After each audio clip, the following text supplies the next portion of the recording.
two wonderful guests here. One of them is Juan Antonio Pablo Castillo, and when in that movie, when you saw Filiberto, there was a person with dark glasses next to him, and that was Pablo. So he actually was a guest star in the video. He was born in 1948 in Albuquerque, Puerto Rico, the son of poor working-class Puerto Rican nationalists, and became politically active at the age of 14 and hasn't stopped since.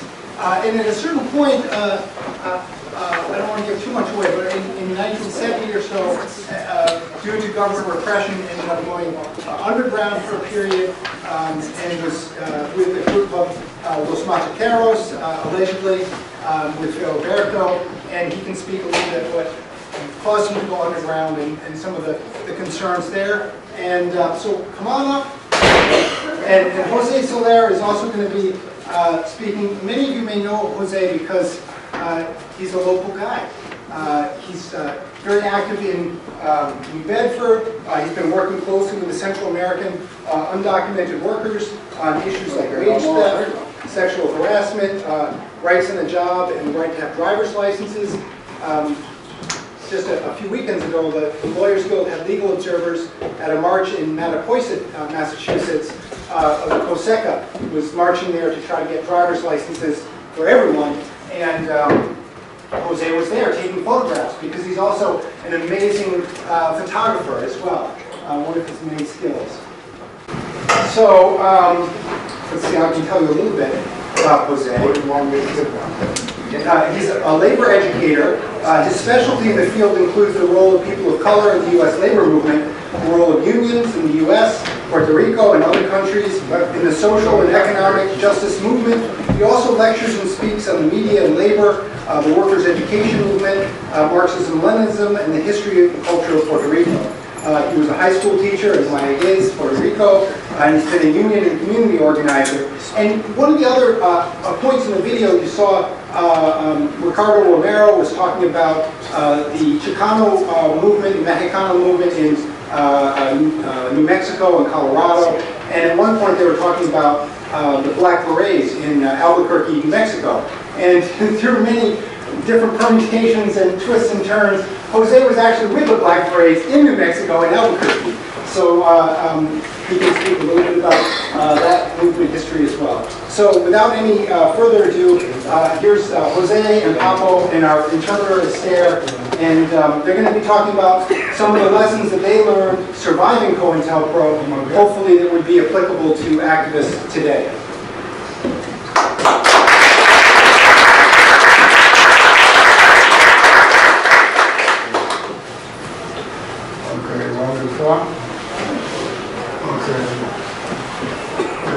Muy buenas tardes. Para mí es un honor estar aquí con ustedes.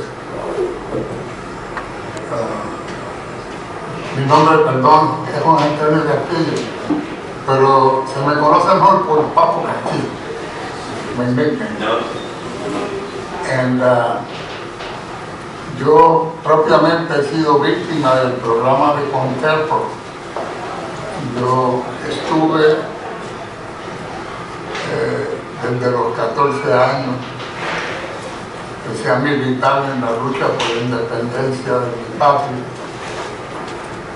y pues de ahí para acá ha habido historia en cantidad. Good afternoon, everybody. So for me, it's an honor to be here. First of all, my name. My name is Juan Antonio Castillo, but I'm better known as Papo. This is my nickname. So I've been myself a victim of COINTELPRO. Since I was 14 years old, I started fighting for independence. And then since then, there's been a lot of history that followed. Como parte del trabajo de COINTELPRO que yo personalmente tuve la experiencia de vivir, pues algunas de las tácticas que empleamos, o métodos que empleamos, eran enviar cartas a familiares amigos, autoridades escolares, incluyendo mi barbero personal. Pues metiéndole miedo con mi persona, disponiendo específicamente a mi madre le enviaban anónimos sugiriéndole que interviniera con su hijo, en este caso yo naturalmente, para que me sacara de los malos caminos por donde yo iba. So some of my personal experience with Cointo Pro, I can tell you about some of the tactics that they use. First, for example, sending letters to family, to friends, some of the schools, even to my barber, just to try to instill fear. Also, for example, my mother was receiving anonymous notes, just trying to get her to intervene, telling her to get me out of the bad paths that I was getting myself into. Esas cartas anónimas, inclusive llegaron a enviársela a mi novia, lo cual causó el rompimiento de mi relación, porque los padres de ella, pues se aterrorizaron y ellos no estaban preparados psicológicamente para enfrentar esa situación y mucho menos tenían conocimiento de que existía un programa como Concerto. Yo tampoco lo sabía en ese entonces. Some of the anonymous letters also, I can say they send them to my girlfriend, and that caused a relationship at the time because her parents were terrified. They weren't prepared to confront something like this, and also they didn't know about a program like Cointo Pro. Well, at the time I didn't know either. A mis vecinos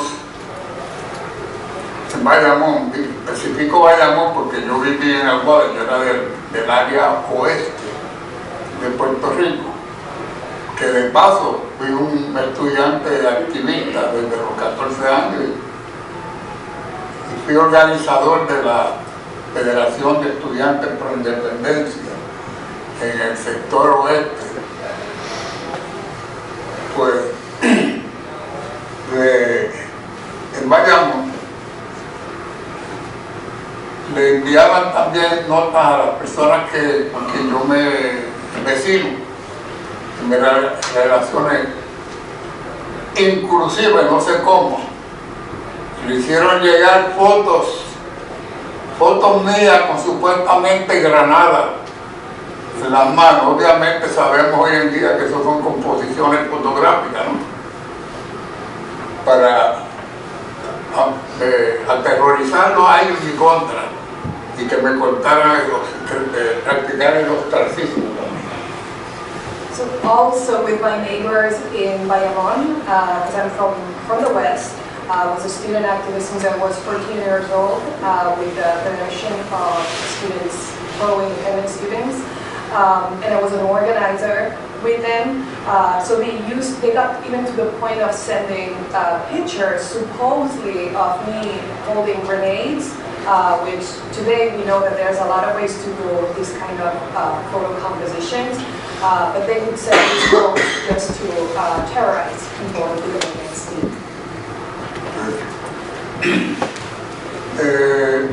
Yo fui un activista en contra de la guerra de Vietnam, muy activo. Cuando la guerra de Vietnam y cuando me llamaron a servir en el ejército norteamericano, yo me negué rotundamente, lo cual fui arrestado. En aquel entonces la pena por negarse al ejército eran 5 años de prisión. Yo afortunadamente no tuve que pasar 5 años de prisión, porque la lucha contra la guerra de Vietnam cobró un auge de tal magnitud, cada vez se masificaba más, y el juez federal Ilan Casi, Puerto Rico, de la Corte Federal, se vio yo presionado, aparte de que era una persona liberal, eso lo descubrí yo años después. Y pues no me encarcelaron. Me dieron por cumplido el tiempo que estuve detenido por el FBI, según la ofensa, y dejaron el caso stand-by y nunca se dio, porque la lucha era efervesciente. I was also very active against the Vietnam War. I was actually called to serve in the army, and I refused categorically. At the time, you would get arrested for refusing, and the sentence for it was to serve 5 years in jail. I fortunately didn't get to go to jail because at the time the fight against the Vietnam War had been gaining so much importance and so much momentum. The federal judge in Albuquerque, who was Puerto Rican, he was liberal, as I discovered yesterday, but also he was under a lot of pressure, and that made it so I didn't have to serve a sentence, and they just put my case on standby just with the time that I had served while the case was pending, and it was because of this anti-war movement. Mi respuesta a la represión que ellos pretendieron ejercer contra mi persona fue doblar mi militancia. Me radicalicé y ya a esa temprana edad empecé a tener contacto clandestino. Y en la virtualidad pues pasé a formar parte del movimiento clandestino por la independencia de Puerto Rico. So my response against repression was that I actually doubled my efforts. I became more radicalized, and I very soon started having contact with the clandestine movement for the independence of Puerto Rico. Fue para esa época que, siendo muy joven, él y yo también, ¿no? Yo era más joven que él, pero él también era joven. Fue que conocí a Filiberto Ojeda, que ya ustedes tienen que haber oído hablar por la forma en que terminó su vida, ¿no? Y eso trajo como consecuencia que en un momento determinado me fabricaron 22 casos de terrorismo que luego se cayeron en corte con el correr de los años, pero conllevó que yo tuviera que irme al clandestinato. Y estuve 5 años clandestino hasta que me arrestaron en un suburbio de Nueva York en el 1975. So it was then, when I was very young, and he was very young also at the time, where I got connected with Filiberto Ojeda, which you might know because of the way that his life ended. The consequence of that contact is that I ended up with 22 cases of terrorism at some point. There were cases that throughout the years got dropped, but that made it so I had to go underground. I was underground for 5 years until I was arrested in a suburb of New York in 1975. In 1975. Después de eso, que fui arrestado, me extraditan a Puerto Rico. Y cuando se ven los casos en mi contra, se cayeron en corte. La evidencia que tenía la agencia de inteligencia o de la policía, en este caso, trabajando bajo la supervisión de ellos, no la pudieron presentar. Y terminaron diciendo que los ratones habían comido la prueba. So I ended up being extradited to Puerto Rico, and once I was there, all the cases were dropped. They couldn't, the police couldn't present the evidence, and they actually ended up saying that the mice had eaten all the evidence. Pasé a trabajar entonces en el movimiento sindical me uní a la lucha de los obreros. Yo soy un obrero. Y en esa ocasión pues empecé a destacarme como dirigente, no sindical, sino obrero. Hay que hacer una diferencia entre lo sindical y lo obrero. Pero eventualmente pasé también a formar parte del sindicato con los Teamsters. Bueno, esa es otra historia. Ahí, cuando yo llegué a los Teamsters, yo ocupé, después de una larga lucha para sacar a la vieja camarilla de Vendeobrero, la sacamos. Yo ocupé la oficina de organización, prensa y propaganda. En la oficina de prensa y propaganda es una campaña en el periódico. Ahí organizé el sindicato de músicos de Puerto Rico. Entonces empezó una campaña en la prensa, específicamente, con mayor frecuencia en el periódico El Vocero, que el que conoce lo que es El Vocero, pues tiene una idea de qué clase de periódico es. Se le tildan las manos uno de amarillo. Then I also got very involved with the union movement, well, the workers movement. I was a worker leader, and I say a worker leader, not a union leader, because you have to make that distinction. Even though later I did also work within the union with the Teamsters, and as part of that work, and after a fight to get out the old leadership, I was responsible for the Office of Organization, Press, and Propaganda. And I also founded the musicians. And in that role, I started a campaign in several newspapers, but mostly in El Vocero. And those of you who know El Vocero, you know what kind of newspaper I'm talking about. It's the one that when you grab it, your hands get all stained yellow. Okay. Bueno, estando yo dirigiendo la oficina de prensa y propaganda, empezó una campaña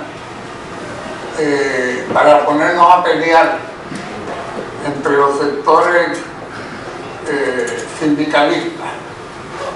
La campaña era bien específicamente dirigida hacia mi oficina.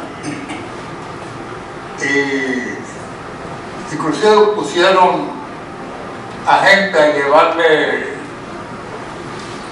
chisme y a traerme supuestas pruebas patulas, incluyendo con uno de los músicos muy famosos que no voy a mencionar, que se prestó obviamente para ese juego, porque en una ocasión me llegó ahí una carta que le habían enviado a esa persona con relación a su militancia en el sindicato, y yo me empecé a sospechar de que eso era una carta apocrífica, y le dije, yo me voy a quedar con esta carta y se la voy a entregar al FBI para que ellos le hagan un estudio a la maquinilla donde se hizo eso. Obviamente I was broken. Yo quería saber la reacción, y si la persona se puso bien nerviosa. No, la marca es. Dame la cara. Ahí yo me di cuenta que eso era parte ya de un trabajo que estaban tratando de hacer conmigo, hacia mi oficina. Okay.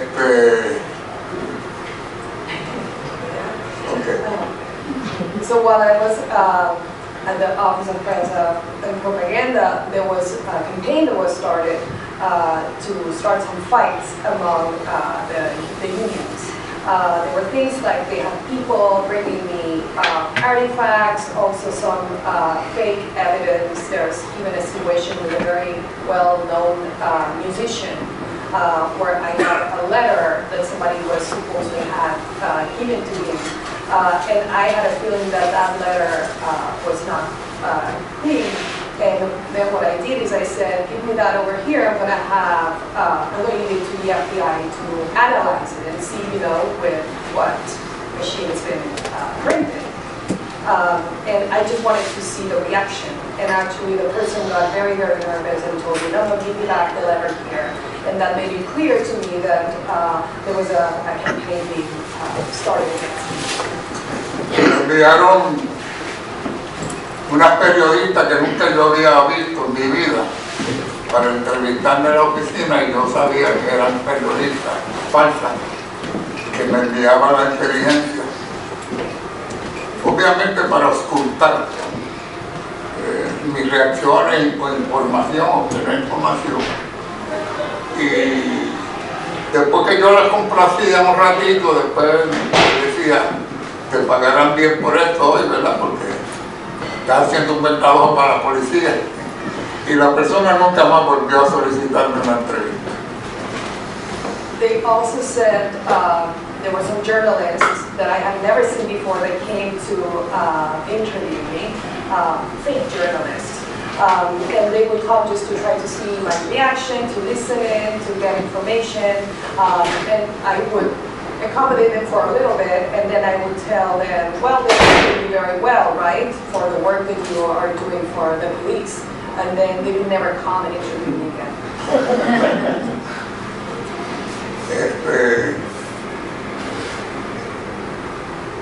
Eventualmente yo me fui de la Unión porque estaban sucediendo cosas con las cuales yo no estaba de acuerdo. Había mucha corrupción, que fue lo que nosotros combatimos. El nuevo liderato que llegó cayó en una dinámica contra la cual yo había estado combatiendo y que había sido el iniciador de ese movimiento. Entonces pues terminé yéndome de ahí y fui a engrosar la fila de otros sindicatos, que eran los sindicatos de los camioneros, que controlan todo lo que se mueve en Puerto Rico. Y ahí yo pasé a ser secretario de Educación. Y empezó la campañita también contra el sindicato. Entonces ellos lo que hacían era que se metían a los muelles, porque yo trabajaba en los muelles con los sindicatos que dan servicio a los muelles, y yo escribía. Entonces ellos empezaron allí a meter personas allí o que ya estaban allí para hacerme campaña en contra, una campaña de que yo era un monstruo. Y eventualmente pues también ya por otras razones personales tuve que irme de ese sindicato, pero trabajé un buen rato ahí.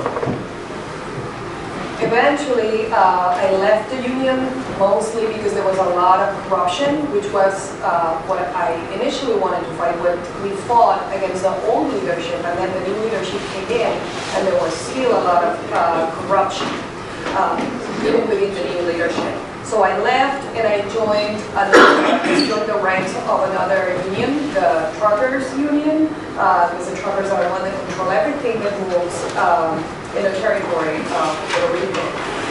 There I was Secretary of Education, and another campaign started against me in the docks, because I used to work in docks. I wrote there.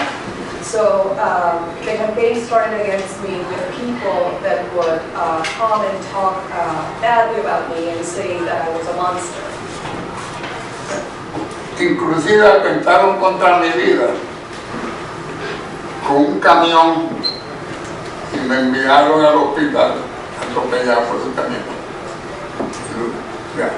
They even attempted against my life. They attacked me with a truck, and I ended up in the hospital.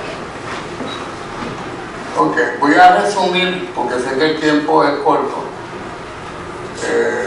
pero para que tengan una idea de cómo trabaja la COINTERPRO, y aunque hoy en día no se llama COINTERPRO, ellos tienen otros programas que son similares y hasta más sofisticados que COINTERPRO, pero siguen la misma finalidad. And also to summarize, because I know we're short on time, just to talk about Intelpro. We're talking about something in the past, but even today, they still have other programs that are very similar to Intelpro.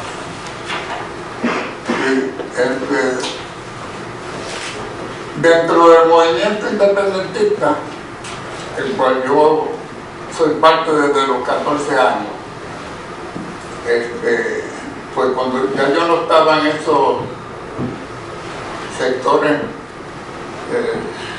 sensitivos para ellos, pues entonces empezaron una campaña, la última campaña para resumir, que ellos me hicieron fue de que yo era un agente federal.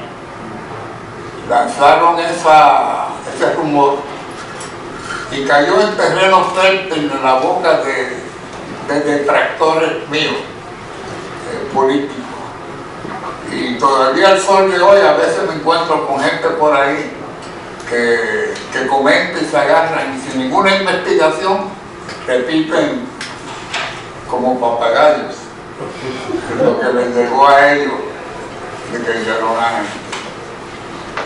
y eso pues claro trajo problemas políticos en términos de limitaciones, pero bueno, aquí estamos todavía dando la batalla y vamos a seguir hasta el último suspiro de mi vida, porque yo considero que yo soy parte de ese movimiento por derecho propio, no porque nadie me tenía que certificar. So as part of this independence movement that I've been a part of from the age of 14, once I was a little bit more removed from those more sensitive areas, I continued being involved, and there was another campaign against me. The last campaign was when they started a rumor that I was a federal agent. That rumor actually found a lot of fertile land to grow on, and there were a lot of political opponents that actually took it up. Well, let me make not a lot, no mucho. Not a lot of them, but some. Porque eso fue lo que me absorbió a mí, porque la gente empezó a llamar a la radio a defenderme, ¿no? Los que hicieron eso no sabían que las raíces mías estaban en el pueblo. Because that's actually what gave me the absolution, which is that a lot of people started calling the radios supporting me, because my roots were very deep among the people. So with that rumor, there's still people today that without any investigation just repeat and parrot everything that was said at the time. And of course that's brought in some problems, some limitations at the political level. But I can say that I'm still fighting, because the fight continues, and I'm still going to be fighting, because I consider that this fight is a fight that I don't need anybody to give me a kind of certification. It's a fight on my own right, and I will be fighting until my last breath. Tengo aquí una revista que creo que es el mejor ejemplo que le puedo dar como trabajo interno. Esta revista llegó a mis manos por casualidad, parece que algo divino me puso en esa ruta. Yo iba fue después de los arrestos de los macheteros en 1985, y yo iba por Villalba, un pueblo cerca de Ponce, y entré a una gasolinera para comprarme un refresco y un snack. Y bueno, y vi este stand de revistas y libros que siempre miro, y veo esta revista. So you'll see I have here a magazine, which is a very good example of what COINTELPRO does. I got this magazine completely by chance. It was at the time where the Machiqueros got arrested in 1985. I was in Villalba, town near Ponce, and I walked into a gas station, and they always have books and magazines, so I saw this magazine. Okay. Esta revista la tengo por si acaso alguien la quiere retratar. And I have it here today in case somebody wants to take a picture of it. Porque este es el mejor ejemplo de un trabajo de contrainteligencia. En esta revista, en la portada, aparece la CIA protege a Filiberto. And so in this magazine you can see in the front page, the headline says CIA protects Filiberto. Y yo tan pronto vi eso, la cogí. Filiberto estaba preso cuando él. So as soon as I saw that, I grabbed the magazine because Filiberto was in jail at that time. Y si una de las cosas que podemos, una particularidad es que dice año 1, número 1. Y después esa revista no volvió a aparecer. O sea que la hicieron específicamente, esta revista la desarrollaron para crear la duda, la sospecha entre el pueblo contra Filiberto. Yo personalmente puedo dar testimonio de que si algo no era Filiberto, tampoco era una gente. Estuvimos años en el clandestinaje juntos. Estuvimos en los montes juntos y sé de los sufrimientos y las necesidades y vicisitudes que pasamos juntos. Por eso traje esta revista, porque creo que es una muestra fehaciente de cómo trabaja con templos. Mucho color, muy bonita, bien diseñada. So, like I said, if anybody wants to take a photo, then they could do it. So one thing specific about this magazine is that if you look at it, you see that it says year 1, edition 1, number 1 of the magazine. So after that, you could never find this magazine again, which makes it clear that they made it just to bring doubt and suspicion specifically among the people. And I'm a witness that also Filiberto Ojeda, like they said, he was never also an informant because we spent years underground together, we were together in the mountains, we both lived how hard it was and all the difficulties that we had. So this is why I brought this magazine, because it's the most clear example of how the Grow works. They made it like very nice, with lots of colors, very well printed. So if any of you want to take a picture. Bueno, pues en resumen, habría para hablar muchísimo, pero con esto resumo mi participación. Bueno, y le doy las gracias por su presencia, la atención que le han prestado aquí. Así que le paso el micrófono a la compañera. So we could be talking for hours, but with that, I'm just going to summarize what has been my experience, and I want to thank you all for being here and for spending this time with me. With that, I'm going to pass the microphone.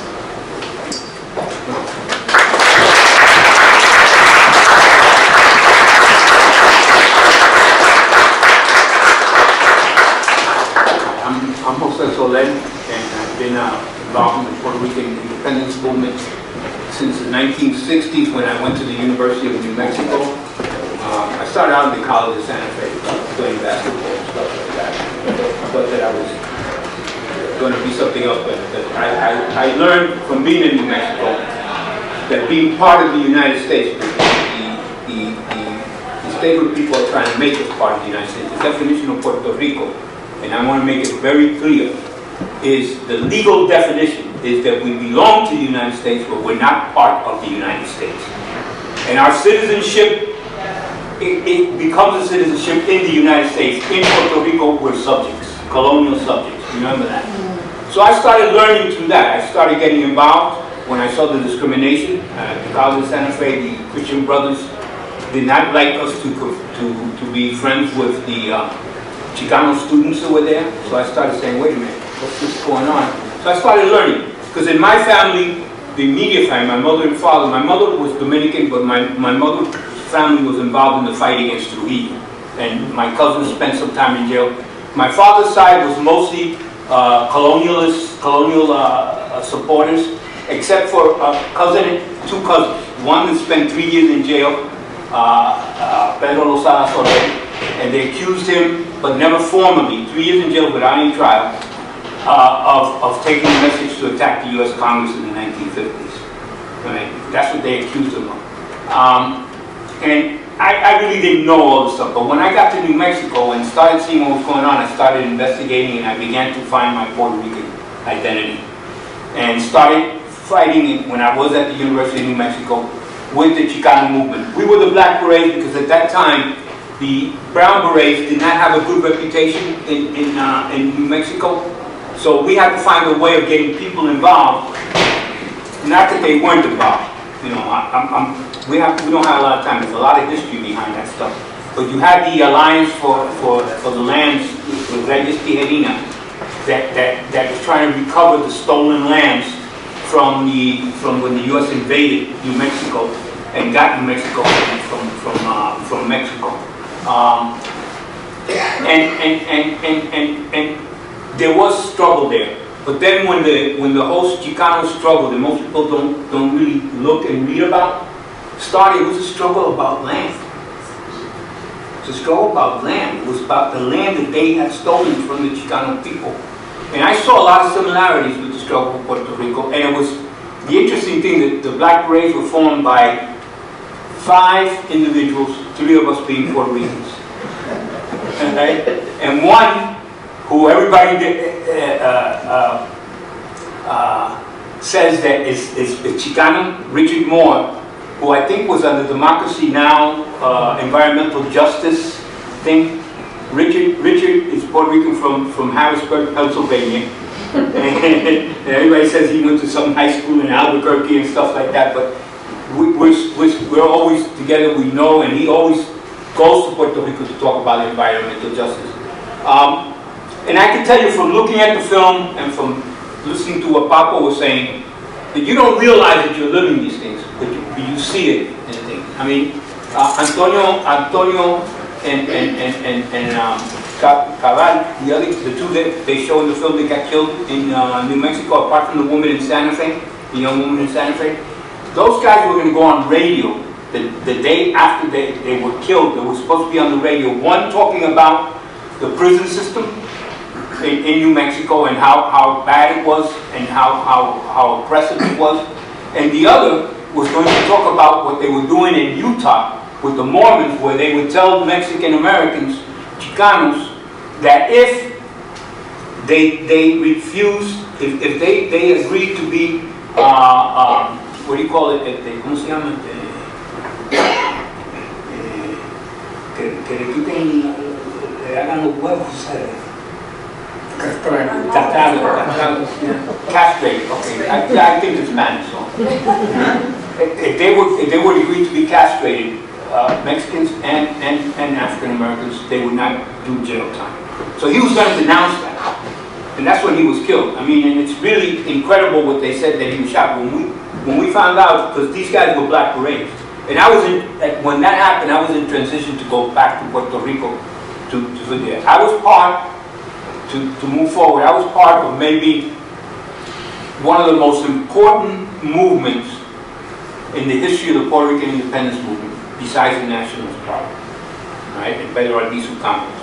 But the Puerto Rican Socialist Party that came out of the movement for pro-independence was such a strong force in Puerto Rico because it not only talked about independence, but it incorporated into the independence movement social justice, the labor movement, that campaign that Papa was talking about in the Teamsters, that was a campaign to get that guy out from Pagano. ¿No era Pagano? Fue Pagano from there, and the cultural movement, where we had singing groups, where we had all kinds of music, theater groups. One of them is still in New York, has a huge following. And also student movements. Student movement. I was part of the Federation of Pro-Independent Students, but you also had the Federation of University Pro-Independent Student Movement. You had all that going on, and then with the influence of the PSP and the stuff we were doing in communities, with workers, with students, with cultural workers, all this stuff, you will also begin to get a radicalization of the more established independence movement, like the Puerto Rican Independence Party, that started talking somewhat about socialism and all that stuff. So they had to get rid of that. They had to get rid of it. People maybe don't remember or don't realize that in the 70s, the Puerto Rican Socialist Party was able to organize in the United States act in Madison Square Garden of over 18,000 people supporting Puerto Rican independence, with the participation of Angela Davis, Dellinger, the guy who was the peace activist from Vermont, Dave Dellinger.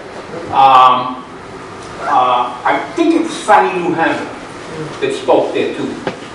And all these different people that spoke at that thing that were in it. So the PSP also became in the United States one of the largest Marxist-Leninist organizations in the United States, because we were organized not just in New York, Philadelphia, or Chicago, but also in California, also in different other places. I started my movement, my involvement with the movement in New Mexico, selling Claridad and having meetings in my house, reading the newspaper with other Puerto Ricans who had been there since the Korean War, because that used to be a hospital base for veterans of the Korean War, so you had some there.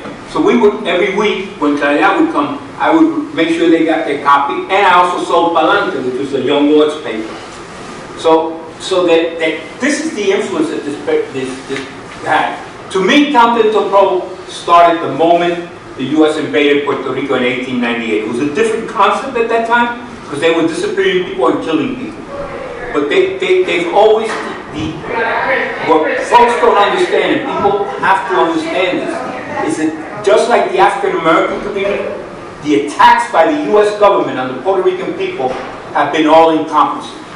And the fear, I mean, I had an aunt that when she saw me walk on one side of the street in Mayagüez, she would cross the street, she was so scared of being seen with me. Right? This is the kind of stuff that you went through, and the fear. When I would take papers in some cases to people's houses in Mayagüez, they would tell me, I'm going to put an envelope under the map. Put the money, put the paper, I don't want anybody to see me. I'll get it. That's the kind of fear that people have. So it becomes an all-encompassing colonization of the minds, and also an all-encompassing fear of the mind. The thing is that those of us who are still in the struggle and those who are coming up in the struggle, because our struggle continues to this day. And now we have one young person who's a political prisoner, Nina Gross, who's coming out, he said that this month, and the 23rd of this month, November, and she has been put in jail for her opposition to the federal control board started by Obama. So it doesn't matter who or what party the emperor is of the United States. It's always an emperor that supports empire. And that's what Puerto Rico is. It's part of their empire and part of their way of getting into Latin America. With Maria, what they've been able to do is they've been able to get us out of Puerto Rico. They are now trying to gentrify Puerto Rico in a way that they throw us out of our own land. And Albizu Campos saw that, and he always said that the U.S. didn't care about the birds, they cared about the cage with the birds. And that is still today. So for us, this kind of stuff, I mean, I can give you examples. I mean, I remember in Jersey, I was doing at Monmouth Medical Center a campaign with CWA, organizing the hospital. And the workers came up to me and said that they had been told that I had been involved with the people who set up a fire in Puerto Rico at one of the hotels. Yeah, Dupont Hotel. And I have to tell these workers, I said, you know what? I am for independence. But right now, the problem here is that we have to organize to get our rights in this hospital. After that, we can discuss all this other stuff. But this is our struggle at this point in time. And you know, I've never been able to have a job for a long time. The job at UMass Dartmouth with the Labor Education Center was the longest I've ever held a job. And even there, when I was interviewed, somebody called one of the people who interviewed me was on the committee and said, how are you going to give a job to a communist and an independence person? And she basically said, we don't care what the hell he believes, we want him to do the job with the labor movement here. You know, so that kept, and I was there, and believe me, they tried a couple of times to get rid of me, but like Paco, I have my way of dealing with people. And I think that we have to look, because Nina Gross is not the only, there's two others. I don't remember the name of the guy who also fought against the imposition of the Federal Control Board from Ponce, who also is in jail. But there's a woman who worked for the US government and was assigned to destroy the Cuban Revolution, who decided, when she saw what was going on, that the Cubans had the right to have their own government and stuff, and never took a cent from the Cuban government, but gave them all the information that was going on. Ana Belén Montes.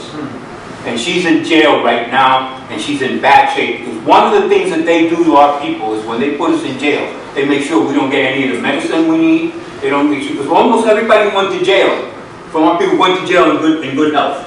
When they come out, they get sick and have died in many cases. So that's the thing. And I think that people have to understand that this struggle against the U.S. empire is not just from the other, because one of the other struggles that I've always worked in the PSP and in the independence movement to make sure that the struggles of people who are struggling for social justice are connected. I was very much involved in the struggle against apartheid in South Africa. I testified in the UN on behalf of the Puerto Rican Social Party Central Committee against apartheid. Was jailed for a little while with a group of reverends against the apartheid government. We blocked the entrance to their mission in New York. And I remember it was the funniest thing, I could hear all these reverends, and also there's a person from one of the Colón, I don't even remember, el Teatro de la Calle. Iván Colón, creo que se llama. He's an actor. And him and his wife were getting married. They're still in New York. And that weekend, and they were worried about the fact that we were going to be in jail. So I looked at the reverends, I said, no, don't worry about it. We can talk to whoever's in charge of the prison. Maybe you'll get married. We got enough reverends here to marry you. You know? And so that's the kind of stuff that I've always been doing. Because I think that all our struggles are connected. It's against empire and injustice and discrimination and racism. And there's no way that one struggle can do it alone. There has to be a combination of all our struggles to fight. And that's the only way that they will never beat us. They can design whatever they want. They have never been able to beat back and destroy the independence movement. They destroyed organizations, but they have never been able to destroy that national feeling. And if you saw for 12 days what the Puerto Rican people did and fired a governor, a colonial governor, and it was mostly young kids and young women. Because after Maria, those are the people who were in the mountains, cutting down trees, cutting down stuff, making sure people got water. Not the U.S. Army that was there to steal all the shit that they were sending to us. The little cookies and food that they said they were sending to us to give more diabetes. The thing is that this is the thing, and you know, and for that's what I do. I appreciate people recognizing me, but you know, you have to fight for social justice. I mean, I don't care. I don't care. Even if and I'll be here till I die too. All right. So thank you for allowing me.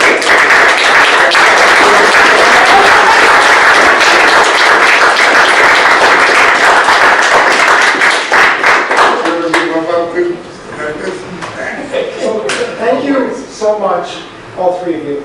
And I we're really running out of time, but before we wrap up, maybe just one quick lesson that you think would be important for newer activists, younger activists, to deal with these COINTELPRO style tactics. Bueno, yo creo que una de las cosas, a manera de conclusión o de lección, a base de mi experiencia y de la que he conocido de otros, es que, en primer lugar, no dejarse llevar por rumores, porque los rumores van encaminados a sembrar discordia. Y esos rumores, cuando te llegan, hay que analizar a quién benefician. Lo otro es siempre exigir, cuando te vienen rumores de otros compañeros, pruebas. Queremos pruebas. Esto no quiere decir que uno se duerma en los laureles.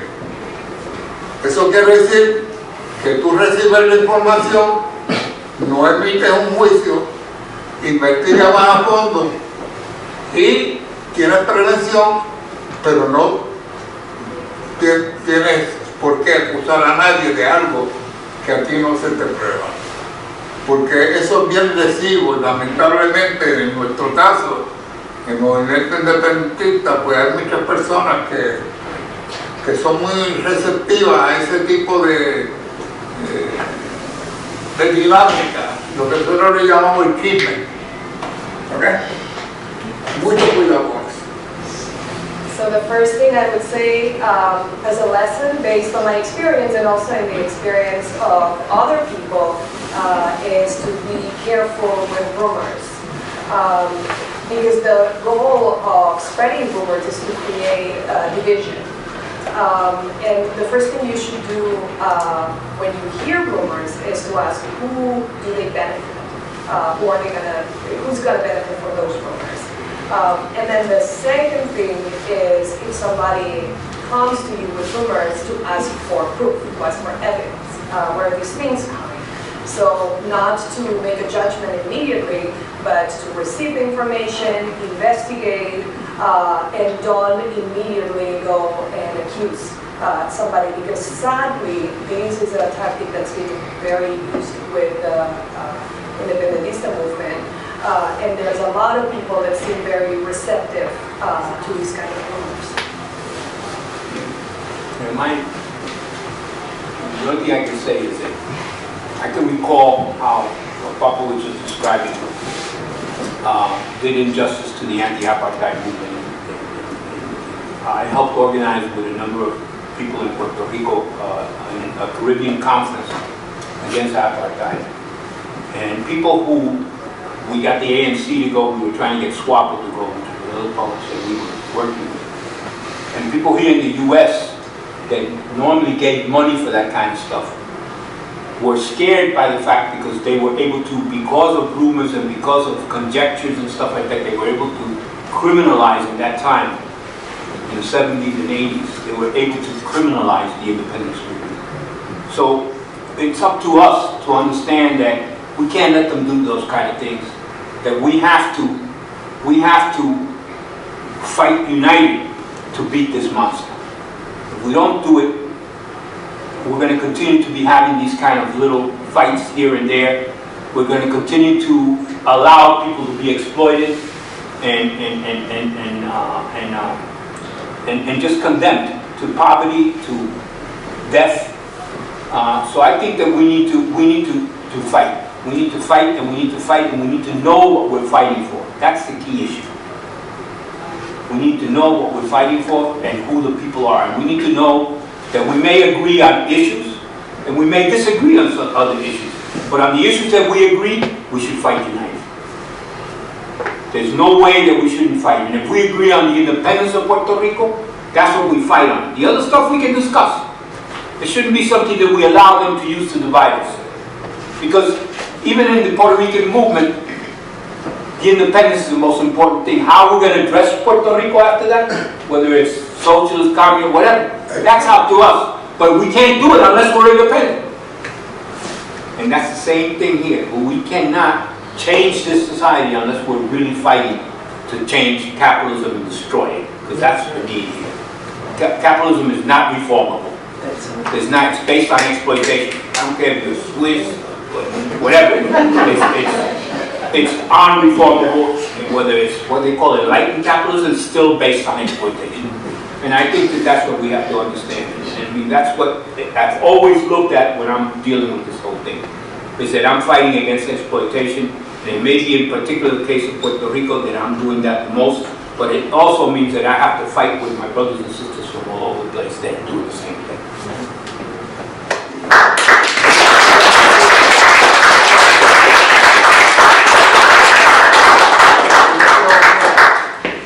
No solamente es saber por lo que estamos luchando, sino aprender cómo luchar por eso, para que otros no nos vengan a decir de afuera cómo debemos luchar por eso. So I only wanted to add one more thing to what he was saying, which is that it's not only about knowing what we are fighting for, it's also about knowing how to fight for it, so that people from the outside are not going to come and tell us how we should be fighting for our rights.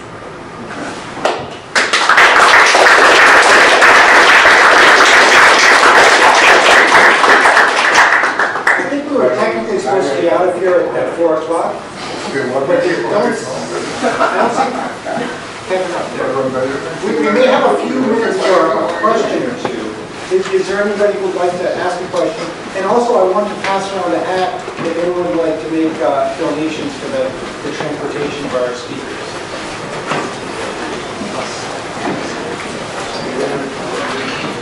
All right, so I'm not seeing any questions. So yes, young man here in the second row.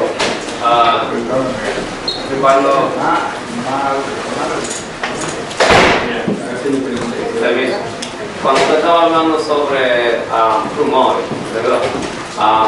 No, you're saying to not be subject to rumors, right? But how do you also balance the need sometimes of having, when you're looking for evidence, what evidence are you looking for? If somebody, for example, has been accused of being an agent or whatever, ¿qué tipo de información es que está buscando para verificar si una cosa es verdad o no? Yo quiero comentar, responder eso con un comentario sobre el video que vimos ahorita, la película. Cuando hablan de Rafael Marrero, que resultó ser un agente, pues yo les voy a dar una idea, primero que uno tiene que analizar la conducta de los demás y ver dónde están las contradicciones entre las cosas que plantea y las cosas que hace. Rafael Marrero fue uno que llegó, yo le había señalado, bueno, esto es un tema aparte, pero yo le había señalado bien claro a la gente de Chicago que el individuo era sospechoso de ser agente. Yo no dije que era agente, yo dije que muy sospechoso, y me explico. En Lares, en el pueblo de Lares, todos los años, nosotros conmemoramos la primera revolución independentista por la libertad de Puerto Rico. Entonces, a veces la gente se va un día antes y pasa la noche allí y se amanece cantando y festejando. Ahí fue donde yo vi a este personaje por primera vez. Estaba repartiendo una propaganda pro-China, en unas hojas, así porque así se me acercó. Le dio unas hojas de propaganda pro-China. Posteriormente, en otra ocasión lo veo en otro sitio y está haciendo alusión a la Unión Soviética en ese entonces, o sea, a la línea política de la Unión Soviética, que la China y la Unión Soviética eran dos líneas diferentes y eran disímiles, y no eran compatibles. Y a mí eso me estuvo bien raro, que como él me había dicho que él pertenecía a un movimiento internacionalista, que se me lo inventó allí en el momento, me imagino. Y yo pues, observé a la persona, ¿no?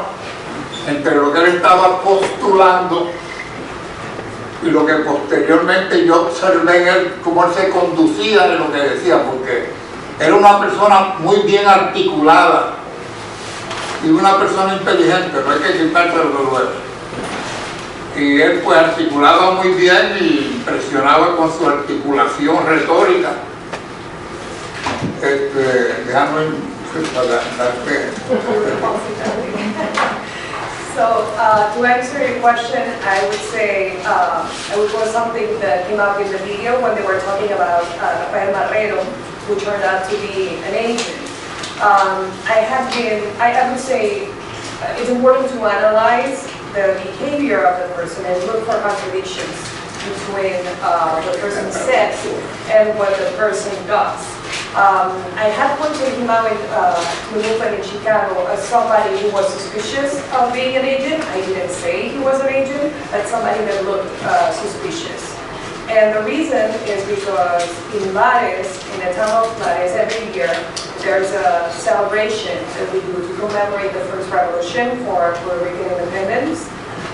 So that's where I saw him for the first time. And he was handing out pro-China pamphlets. He was just there giving them out. Later, I also saw him speaking about the Soviet Union. And I was thinking, China and the Soviet Union at the time, that made me think. I thought it was strange. And when I asked him, he only said that he belonged to the internationalist movement, which I think he just made it up right there on the spot. So observing what he was saying, and what he seemed to stand for, and then what he was doing, that's what I started to think. Because he was a very articulate person, a very smart person, and he impressed everybody with his rhetoric. Nosotros organizamos el Frente Antielectoral. At that time. Y él apareció en el Frente Antielectoral. Yo nunca había tenido acercamientos con él personales, más allá de la vez que me fue a dar una propaganda y lo que yo observaba después que llegó allí. Un día, en una asamblea que hicimos, yo estoy en la cocina del lugar donde hicimos la asamblea y él se me acercó para decirme, para ofrecerme que él me podía conseguir información sobre las bases militares en Puerto Rico y sobre objetivos militares del FB en Puerto Rico. Bueno, eso para mí no tenía sentido porque yo nunca estuve hablando con él en conversaciones de esa índole y mucho menos una persona que yo no conozco. Y yo le dije que a mí no me interesaba lo que él tenía que ofrecerme. Y lo despaché y ya ahí definitivamente yo personalmente concluí ese tipo de gente.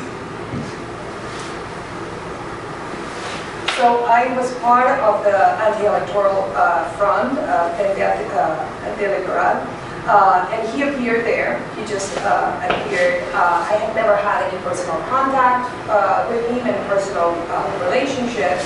But in one of the assemblies, I was in the kitchen and he approached me. And he started offering me information about military bases, U.S. military bases in Puerto Rico, and possible targets of the FBI. And to me that didn't make any sense because I had never had that type of conversation with him, even less with somebody that I don't know. And here's where I just told him I wasn't interested. And after that, for me personally, is when I started realizing that he was suspicious. Para concluir, cuando él me señaló en un momento dado que él sabía que yo era machetero, eso no estaba público. And finally, also at some point, he pointed me out as being a machetero, and that's something that was not out in the open. Nobody knew publicly. That's an example, to answer your interrogation. Tengo una recomendación. There's a book, it's an old book, but it's a must read for anybody who wants to do revolutionary work. It's called Whatever Revolutionaries Should Know About the Repression. I'll send Ben, the author and stuff like that, because you can find it. It's hard to find, but it shows from the time of the Bolshevik Revolution how they got people and how they infiltrated people into the movements and stuff like that. It's very important that people know this kind of information because it hasn't changed. The only thing that's changed is that now they have computers to do all the data collections and stuff like that. But they still usually, basically, when they collect the data, it's about you, your family, your friends, you make circles and all that stuff. I think it's an important book to know if you want to do kind of work of any kind, opposition work and stuff like that. Because that's one of the things that they've done in the U.S. and to a certain point in Puerto Rico is they've destroyed revolutionary organizations. And we have to rebuild them. And we have the capacity to rebuild them. That's what they're doing actually. I think we might have time for one last question right here in the front. ¿En qué etapa de tu vida o sobre las cartas que tú dijiste que recibiste, que te mandaron a tu madre, a los padres de tu novia, a tu barbero, en qué etapa de tu vida te enteraste de eso y cómo te enteraste? Bueno, sobre las cartas, para ese entonces, yo era un jovencito, 18 años, 17 años, y posterior, ¿no? Pero luego cuando me entregaron la carpeta en Puerto Rico, que tú tienes que saber de haber oído hablar de la famosa carpeta que tenía el Departamento de Inteligencia de la policía, asesorado por el FBI, ahí aparecieron un montón de documentos que certificaban lo que ya yo sabía extraoficialmente, que había sido un operativo de hecho una vez, no lo dejo encubierto, después de yo salir de la cárcel, yo estaba en mi apartamento con mi esposa reciente y estando yo durmiendo, así que en verano hace un calor del carajo, yo cogí el mate y lo puse en la sala y abrí la puerta de cristal. Yo vivía en un piso 14 y yo estando ahí acostado empecé a sentir que estaban tratando de abrir la puerta, pero yo le había puesto una cadena de seguridad y lograron abrirla. Cuando empujaron para meterse, no pudieron entrar. Y bueno, claro está, tengo que decir la verdad, cogí una pistola, la cambié. Y cuando ellos oyeron eso se fueron. Y yo dije, está la policía. Años después, cuando me entregaron las tarjetas, aparecía un croquis del apartamento mío, que era el que había usado para tratar de meterse. Obviamente, a darme felicitaciones no era como una. So the question was about asking when you received all the letters, all those letters you were mentioning before, to your girlfriend, to your mother, when did you know about those things and when did you realize what was going on? The answer is, so I knew right then, I was 17 or 18 years old, but also after. For example, when they gave me the files, when I saw the files that you all have heard about, which were done in collaboration with the FBI, that's where I found a lot of information, and I knew, even though I knew before non-officially. After I came out of jail, for example, I was in my apartment with my wife. We had an apartment in the 14th floor. It was a night that was really hot, so I was trying to open one of the windows, and I heard that there was a sound of somebody trying to open the door of the apartment. But I had put a chain for security, so they pushed, but they couldn't get into the apartment. And what I did, to say the truth, is that I pulled out a gun, and when they heard the noise of me charging the gun, they left. So years later, with those files, I found that they even had a map of my apartment, a drawing of my apartment. So then I knew that, if they were coming in, they were not just coming in to congratulate me. We all have the files. We all have the files. My files were at UMass Amherst. I gave you the. They accused me, and one of the person who was infiltrated in my West accused me of having, because I used at one time when my family lived on top of the Cagasol. In my West, I lived on top of the party PSP zone offices. And they said that I would go upstairs and get an AK-47. The person said, he had to invent something to get the money that he was being paid. And the reality is, I had heard about the AK-47, but I had never seen one in person until I went to the Museum of the Revolution in Cuba. No, that's not to say say that I didn't know about other things, but that's the kind of stuff that they promote stuff. And I think they sent pictures of to my father in New York, who was very anti-independence, and of me protesting in front of the Dominican consulate in Aguadilla when 2 of our comrades got arrested. 3. Eran 3 que arrestaron en República Dominicana, ¿verdad? 3. When 3 of them were arrested in the Dominican Republic and tortured, accused of bringing in rebels to the Dominican mountains the Puerto Rico sits on the King of the Mona, which you can see from Cabo Rojo. You can see the Dominican Republic on a good day.